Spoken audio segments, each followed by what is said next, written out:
I think we're rolling. Okay. So this was going to be a Saturday question and answer session, and also I had hoped to do, like an hour or so ago, a run through on the latest positions on the tracker, and also a run through on the weather for the next week. Okay. But obviously some of you may have already seen that Philippe Pesce has had some issues down south, and has no wind vane, and also broke the tiller, which effectively gave him no steering overnight, and he had to hove to, and this morning he was able to effect an emergency tiller, and he's sort of underway again. So what I want to do is I want to talk a little bit about that, just give you the latest that I know. And I had a very interesting, I get lots of emails and lots of messages to talk about the way we're presenting the race and some of these question and answer sessions and my own personal opinions and so on. And it went something like this. The guy was saying, hey, this is incredible, you should put all this into a book just for the entrants in the 2022 race, because they'd learn a lot, and obviously those that are thinking about the next one are watching all the failures of bits and pieces and see what goes on. And anyway, we had an interesting discussion there, and I'm not going to do a book on anything like that, but it's obvious that some people are interested in my personal opinions. I've got to be careful here because I'm chairman of the Golden Globe race, and obviously I represent the race, but I'm also Don McIntyre sailor, been around for a while, done lots of crazy things and been exposed to certain things over a period of time. So in some ways it was like that tutorial I did on wind vanes, the difference between the auxiliary steering rudder type of wind vane versus a servo pendulum system. And there's no doubt that just wind vanes are a big issue in the Golden Globe race. So I'm going to have a bit of a rant on this one. I just thought, why not? People probably might be interested in my personal opinions. And hindsight is a beautiful thing. And what Philippe is going through now is really unfortunate. It's really bad luck. We all love Philippe, and that whole issue of racing alongside Jean-Luc. I know Jean-Luc will be really disappointed when he hears and finds out that Philippe's had this problem, because effectively he's not able to race at the moment. The boat's damaged. It's in a racing context. The hull and everything's perfect. He's perfectly safe. All his safety gear's good. His communications are good. So we're not concerned about him at all. It's just very unfortunate for him. He would have had a really horrible time last night, not only contemplating the issues involved, but he's realising his dream might be over, and in terms of trying to be competitive in the race. So I'm going to talk a bit about that as well. Each entrant makes their own decisions on equipment and how they're tackling the GGR. So I'll give you my opinions on that. So I don't know how many question answers we'll get through. In fact, I won't even attempt to do that. So those questions I've got for this week might roll over to next week. I might do one in the middle. Anyway, so the latest update, and to explain everything that happened to Philippe, you may have seen the press release. We got a call late yesterday from Philippe just saying that he has no steering. His wind vane self-steering, which was a Lynx model of a Beaufort wind vane, exactly the same as Nabil's, and you know what happened in Nabil's, had failed completely the day before. It had broken before that, and he did a temporary repair. So he had no wind vane, but last night his tiller broke. Now the tiller that he's got is a customised stainless steel telescopic tiller, so you can extend it in and out, and he has another little side extension that he can use, sit up on the rail and twig it like you would a normal race boat. It's not the standard Rustler tiller, okay? And it snapped 20 centimetres from the actual rudder. So 20 centimetres, only like that much from the rudder, and they're a big heavy boat, like it's a 7-ton boat, so you can't steer with a 20 centimetre tiller. So he had no steerage, and he was under pressure. Obviously the wind was 45 to 50 knots, he said, from astern, which was more than we thought. We'd been watching the weather. We thought the forecasting on windy was suggesting about 30 knots, but that's often the case. You get bigger gusts, so he had big winds and seas from behind, and he'd obviously been romping along. Bang, the tiller's gone, so now no wind vane, no tiller. Lay a hull and contemplate what he'll do. Another complication was he had a splint, like you'd fix a broken leg or a broken arm. He had a splint for the tiller, apparently, which was part of his spares kit, but he used that to try and repair the Beaufort wind vane. And so he didn't have it, so he couldn't do a quick fix. So this morning he got up and he managed to take the inner core of the telescopic tiller out of the broken tiller and set up an emergency tiller effectively, and it's about 1 metre long, which is not long for a big heavy boat. So it's hard for him to steer with that, but the important fact is that he can now at least lash the tiller and stop the rudder floating around, and that means he can steer the boat balancing the sails without having to play with the tiller, so he can go to sleep and hopefully head in the right direction. And that's exactly what he was doing this morning. He was sailing without mainsail. He had a staysail up. He's headed for Cape Town now because the wind was blowing from the west, so it's from behind him. Now, in about 24 hours, 36 hours, he's going to swing through the south, and it's going to be on the nose. So his progress will slow. He's suggesting it's going to take between 15 to 20 days to get there, and I think that's about right. It's going to take him a long time. There's a few issues here also within race rules. I think I just jiggled the camera. Obviously now when he made the call, he said, look, I don't care about the rules. He was obviously feeling a bit down, and he wanted to ring his partner, so he used the satellite phone to ring his partner. Since then, he's also used the phone to talk to his sponsor and everything else. So that effectively means that that's one strike, and with one strike, as you know, you go into the Chichester class. So he is now currently in the Chichester class because of the use of the phone, and he's bound for Cape Town. So we'll look at that. He's aware of that, and it's very unfortunate. It's shattering for his race, obviously. And I move from there into this whole subject of race tactics. So the GGR is a long way. We're just coming out of the Atlantic. There's what you call 2 big sessions now in the Southern Ocean. Then you've got another big Atlantic session. It's a long way round the world. Everyone's facing that. Everyone's had various little equipment failures now. There's some halyards have gone, some wind vane issues, and so on. And if we go back, and this is where, and I've got to say, this is hindsight is a beautiful thing, and it's unfortunate that Philippe's wind vane failed. What I would say is that as soon as I saw Nabil's wind vane fail, when the steering arm, and I'll explain this, if you look at some of the pictures, there is the servo pendulum rudder in the water like this that's going back and forwards, and that powers the wind vane. The flip-flop vane at the top steers the wind vane, tells it when to react. And the way the lines transfer to pull the tiller or the wheel is that if here's the flip-flop, there's a little tiller arm, a vertical one that sticks up in the air, and that goes opposite sides corresponding to the pendulum rudder, and there are ropes connected to that. It's one stainless steel tube sticking up in the air, and the ropes go to that. There's a lot of load on that, so just remember that, and I'll explain a bit of a story here. And this is where I'm giving you my personal opinions now, and I know some people are after it, so get ready, here it comes. And I'm not criticising anyone, I'm just going to give you some of my knowledge and background. My first wind vane was in about 1975, and it was a Navic self-steering gear, a little trim tab servo pendulum, very sensitive, but it was for little boats. The advertising blurb from Plastimo, who made them, said it was great for boats from about 25 to 31 feet long and about 3 to 4 tonne, max. And so my little boat was 29 footer, fantastic. I cruised through the Pacific, never let me down, it was beautiful. During the course of that voyage, when I was in Sydney, I met a guy called Kevin Fleming, who had designed the Fleming wind vane steering system in Australia to sort of compete against the Aries and a few other things. Nice gear. It was big, strong, heavy, weighed a tonne, and it was good for boats up to about 60 feet. He saw my Navic and he said, hey, we need to develop something like this. So I got together with him and we looked at the Navic and we sort of copied a few things and made a few other things. And Kevin came up with another model, a second model, called the Minor. So he had the Major, the Fleming Major, and the Fleming Minor for little boats, okay? So moving right along from there, we just remember that.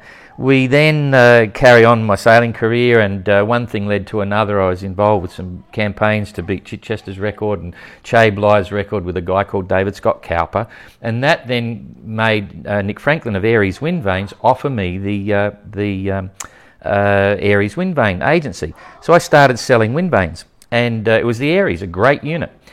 So at that same time, this is happening, there's an Australian guy called John Sanders, and he's a very famous solo circumnavigator. He's done 10 circumnavigations of the world. A lot of those were single-handed. At the time, he sailed once solo around the world in a little boat called an S&S 34. They're about 4 and a bit tonne, 34 feet long, but they're very small, not like our GGR boats. They're a lot lighter and are quite famous, fast racing boats. he took an Aries wind vane. He got around the world, no problem. He then thought, wow, wouldn't it be good to do 2 circumnavigations without stopping? That's cool. So he went again, but this time, just to be sure, he took a complete spare backup wind vane, right? So he had one Aries fitted and he had another one in his lockers ready to go. He got around, no problem. Then he did a triple circumnavigation, right, in a bigger boat, 40-footer, Peribanu, and he still used Aries wind vanes. And I was involved with all of these sort of things, just giving him bits because I was an agent and so on. And he did it. He got around, but he had lots of spares, and I won't go through the process of that, but he did it all with an Aries wind vane. Another guy, David Dix in Western Australia, who used to crew for John Sanders, decided to go around as the youngest for a solo non-stop unassisted SNES 34, put an Aries wind vane on board. And he carried a spare. I helped him go and buy it because it was a second-hand one. He didn't have the money for a brand new Aries wind vane, so we came over, drove there, picked it up. He's got 2 Aries wind vanes on board. He got around using one, okay, but a smaller boat. Jesse Martin, our cameraman, some of you may have seen him. He's doing the GGR doco. That's his book, right? He decides to go around in another SNES 34, because he'd seen all the other guys, very popular back then. And he used the Fleming Minor, the little one that we had.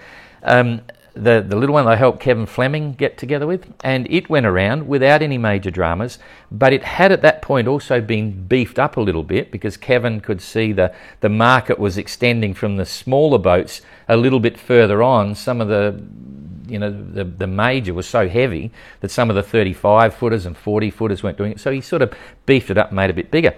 Anyway, the point I'm getting to is that there were horses for courses, and when Jessica Watson, the pink boat, here she is, I was very involved with Jessica. She went round the world in another SNES 34 because I bought the boat for her. Very good little boats, but as I say, 4 and a bit ton. She used the current Fleming Minor and went around without any problems because this is for the size of the boat. Now, here's the deal. Let's cut now to the Beaufort one. And I got to tell you, and hindsight's a beautiful thing, and I'm just explaining a story here. When I heard that Nabil was about to fit a wind vane on his boat, I heard it was going to be a Beaufort wind vane. Okay. Now I have nothing against Beaufort wind vanes, and ironically, I just spent an hour yesterday afternoon over lunch with the manufacturer of Beaufort, and we discussed all sorts of things. The Beaufort is a nice wind vane. It's incredibly sensitive, right? It's stainless steel. It was on 3 boats. It was on Nabil, it was on Philippe Peche's boat, and it's on Francesco's boat. Okay, so I first hear about Nabil fitting a Beaufort Lynx, the small one, to his Biscay 36. As soon as I heard that, before he'd fit, I said, why are you doing that? Don't do it. Fit a hydrovane, right? Big, gutsy, bulky thing. He went ahead and he fitted the Lynx. When I saw Philippe's boat first, it was actually fitted with a Monitor wind vane, right? A Monitor is a copy of an Aries. It's stainless steel. I've used them before. Great gears, right? No problem. Big, strong, healthy. It's like an Aries, a little bit lighter than Aries. So Philippe had a Monitor on the boat. Philippe's game plan for the race, and this is all leading to something in the end, is to save weight, right? Weight is everything. That's why he doesn't have furling gears and so on. Philippe's attitude is to win the GGR, and it's like the America's Cup or any other race where you have choices. Sometimes you can say, right, I'm going to win this, or I'm going to go for bust. Either win it or not. What's the point of being heavy and bulky and stuff like that and go slow? I got to go fast to win it, so that's what I want to do. So Philippe took the Monitor off, right, and fitted a Lynx, which is a lot lighter. Very sensitive, high performance, running downwind under spinnaker, all that sort of stuff. It works really well. But bear this in mind. The Beaufort guys make 2 models. They make the Lynx, the little one, and then they make the Orion, which is a lot bigger and a lot heavier. And basically, it's sort of like a copy of the Monitor, all right? So, the deal with Nabil. Nabil takes off, boom, boom, that vertical steering aft just conk, snaps, you can't fix it, it's broken. At the time I said, Philippe's got one of these. What happened to Philippe's? Down there, under load, boom, same arm, broken. So you got to ask yourself, this is part of we'll just hold it there for a minute. What would have I done? Before we get into this? First of all, I looked at the issue of the types of boats that chosen and required in the GGR, and it's basically a heavy displacement, long keel, rudder, all that sort of stuff. I know all about wind vanes and how they work and what all the other brands as well. You know, when I was selling them for like, you know, decades. I used to sell between 25 and 35 Aries wind vanes a year. This was back in the 80s when autopilots weren't quite there, and then they've had a period where wind vanes have died out a bit and it's all gone to electric autopilot. But wind vanes are sort of coming back, especially for cruising, and why wouldn't you? It's free. It's the best crew member you're ever going to have. You don't have to feed them. They steer the boat perfectly. And the pendulum systems are great because they're so fast acting, they're powerful, and this, that, and the other. But if you've got a long keel boat with a rudder stuck on the back that doesn't flip around the race course and turn really quickly, but it tracks really well, there's some advantages to the Hydrovane. It has an auxiliary rudder. If you lose your main rudder, you've got an auto emergency rudder there already. It also is so strongly built and everything that you bolt it on the back of the boat, and it has no connection to your ship's wheel and all that sort of stuff. It's fully independent. So, and the steering, if you look at all the trade winds, for instance, which is what I was sort of getting interested in, they have a solid link steering system. It's not wires and it's not a tiller. And that's got some issues. And the other beauty of the Hydrovane, you bolt it on the back, you lock your ship's wheel, it's got no connection, fantastic. So I decided on the Hydrovane. Now here's my thinking. If I have a game plan with the Golden Globe, and this is what I pondered for about 6 or 7 months. I'm a wind vane sort of, I know what's going on. And I now say to myself, right, I've got this Hydrovane on the back, but what if something happened to that? Oh, my GGR is over. What would I do?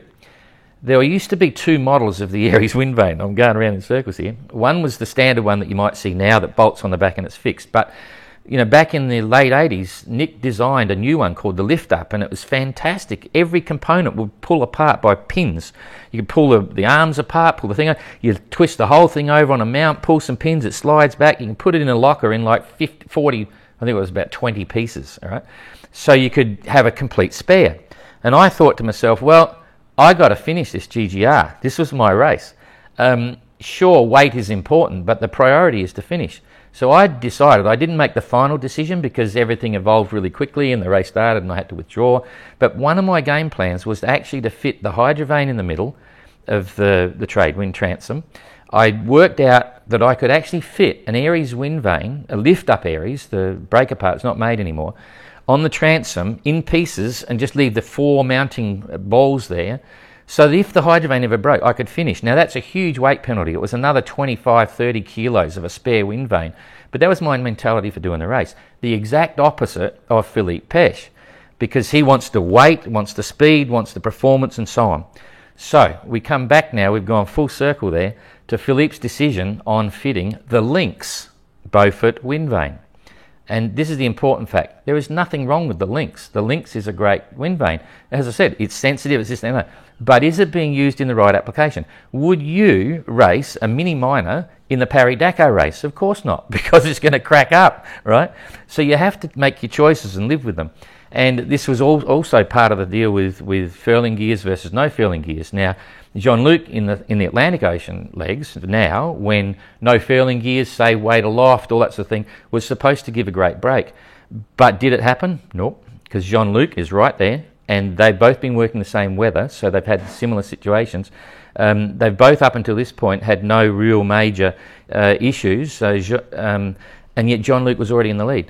So this whole discussion and my opinions here is just showing that once you make decisions, you've got to live with it all the way around, and that's very important. So you know, this whole thing about wind vanes, in that sense, you know, with Nabil and Philippe, that was both making decisions and having to live with it. And in my opinion, personally, I've got no problem with the Beaufort wind vanes, but they were wrong application. You know, that unit for that heavy boat and all the rest of it.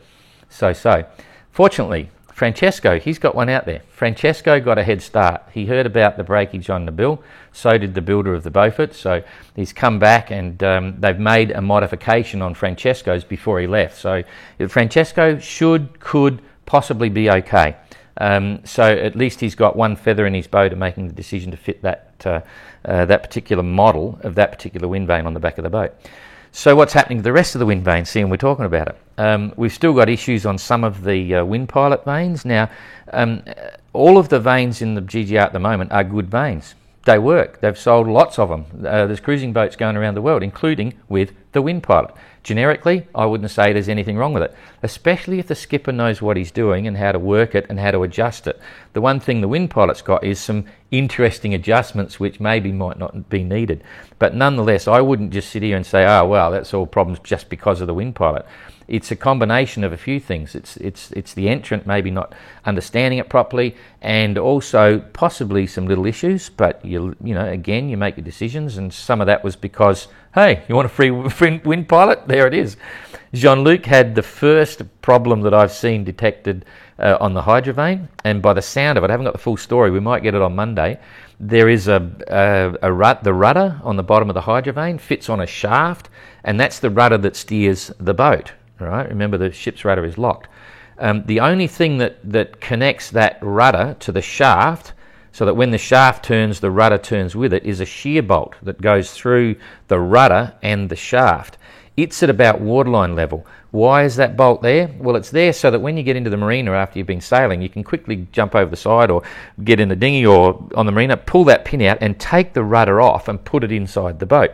It makes the boat easier to manoeuvre when you're going into the marina and things like that. When you're going to take off again offshore, you put the rudder back on and you put that pin in. Right? It's like just a simple pin with like a circlip on, or like a split ring on the back of it. Jean-Luc modified his. He did two things to the wind vane. The first one was speed.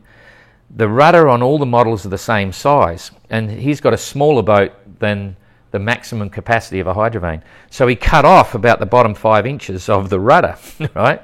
And that's because of what you call wetted surface area, which is drag in the water. Jean-Luc concluded that he doesn't need an auxiliary wind vane steering rudder that big because his boat is medium size for it. So he thought, what the hell? So he chopped the bottom off, less drag, faster boat, so on.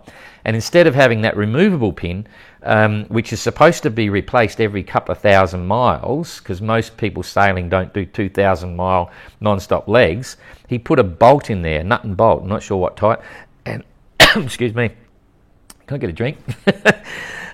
Jane, thank you. And so I think it's that bolt that's gone, but we'll find out. Pretty well, and as you know, the one on Kevin's boat to me is fine. It sailed halfway around the world before, been rebuilt. The other wind vanes, Gregor's got a Hydrovane, excuse me, and he's reported no real problems with it. So that's cool. Susie, what's Susie got? She's got a monitor gear, right, which is sized correctly to the boat. I'm not expecting her to have any issues. It's working fine. The issues that have happened in the past with them have been things, the vulnerable one, and she's aware of it, and others are too. You tow a drag on that, and the mounting system get hooked up in the rope and bend it and so on and do all sorts of things. So she'll be very careful about that if she ever goes with a drag. The other ones, Mark Slats has got a brand new Aries on the back. It's going fine. I've got no doubt it'll go fine. I'm not sure whether he's carrying a lot of spares or anything. I'm not sure, like a whatever. But they are bulletproof, brutal, strong. Coconut, he's got an old Aries. It's been on the boat, already done the circumnavigation. It was rebuilt by the manufacturer, but it's the old original one. I'm quite confident that'll go around. It's okay. They're all the entrants also carrying emergency rudders. This is another point. But what I'd say, just because this has been probably going on for a while, two things just to wrap this up. The first one is that some of you may not contemplate what's about to happen. And I can tell you this from brutal experience. When I did the BOC in 1990, I had a 50-foot boat. I kept it moving as fast as I could because Philippe Jonteau, who started the Vendée Globe, was sailing with me in that race, and I'd known him for years, and he gave me advice when I finally got to compete. And the first thing was keep moving fast, keep moving as fast as you can. Not like today's boats, but I tried to keep going fast. In the second leg from Cape Town to Australia, I was knocked down. I forget now. Rob and Davey will remember better than me because we used to talk. But it was 7, 8, 9, 10 times. That's knocked down with the water below, with the mast below the water. Okay. In the third leg from Sydney to Punta del Este, I was knocked down a bunch of times as well. But 3 of us in the race were rolled 360 degrees, and that was because we were in a low pressure system heading towards Cape Horn that was moving as fast as the boat was. In other words, the weather system was moving an average of about 8 knots, and so were we. So we were in it for like 10 days. I was pooping my pants. I've got to tell you, it was really intimidating because mainly we were headed to Cape Horn and the bottom was coming from thousands of metres up to a few hundred metres. And so anyway, in the course of that one, which was really quite nasty, lots of knocks down from other boats as well, but 3 of us got rolled over. One, Kanga Birtles, Australian guy in a 60-footer, was upside down for about 10 minutes or so before he actually righted. When I went down, it was pretty quick, and others went down. Josh Hall broke his boom, so on. I was sailing under electric autopilot and quite quick, which is like, pretty fantastic. These guys in the GGR now are going to be in Southern Ocean weather with a wind vane only, when the apparent wind is going to change a lot depending on the height of the swells, and the swells are the peaks and the troughs and the peaks.